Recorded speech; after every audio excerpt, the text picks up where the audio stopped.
అందరం ఒకటే, అందరం కలిసి పెరిగాం. మీరు ఆంధ్రాలో మంత్రులు, మేము ఆంధ్రాలో, ఉమ్మడి ఆంధ్రాలో మంత్రులమే, అందరం తెలుగు బిడ్డలమే, కలిసి పెరిగాం. ఒకవేళ రాష్ట్రం విడిపోయి ఉండొచ్చు, సముద్రంలోకైనా పోనిస్తాం కానీ ఒక్క చుక్క కూడా బనకచెర్ల ద్వారా ఆంధ్ర వాడుకోకూడదు. ఆయన వాడిన భాష ఏంటంటే 3-4 days back power point presentation ఇస్తూ హరీష్ రావు గారు మాట్లాడిన మాట ఏంటంటే ఒక్క చుక్క కూడా ఆంధ్ర వాళ్ళు వాడుకుంటే ఒప్పుకోము గోదావరి నీళ్లు.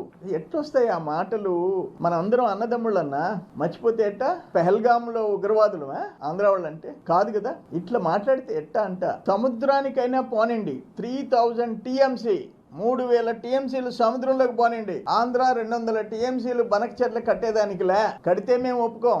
అది ట్రిబ్యునల్ కానీ అంతకుముందు జరిగిన చర్చల్లో కానీ సర్ప్లస్ వాటర్ కిందుండే రాష్ట్రం, మిగిలిపోయిన నీళ్లు నికర జలాలు కాకుండా మిగులు జలాల్లో మాకు హక్కు ఉంది, దాన్ని కూడా మేము వాడుకునేదానికి లేదా? లోకేష్ బాబు ఏం తప్పు మాట్లాడినాడు? హరీష్ రావు గారు మాట్లాడే తీరు చూస్తే మమ్మల్ని ఎందుకు అంత ద్వేషిస్తున్నారు అని అడుగుతుండా? అరే అందరం కలిసి పెరిగామయ్యా ఉమ్మడి రాష్ట్రంలో. నువ్వు పాకిస్తాన్ వాడి మాదిరిగా చూస్తే ఎట్ట? మమ్మల్ని మీరు బాగుండాలని మేము కోరుకుంటున్నాం.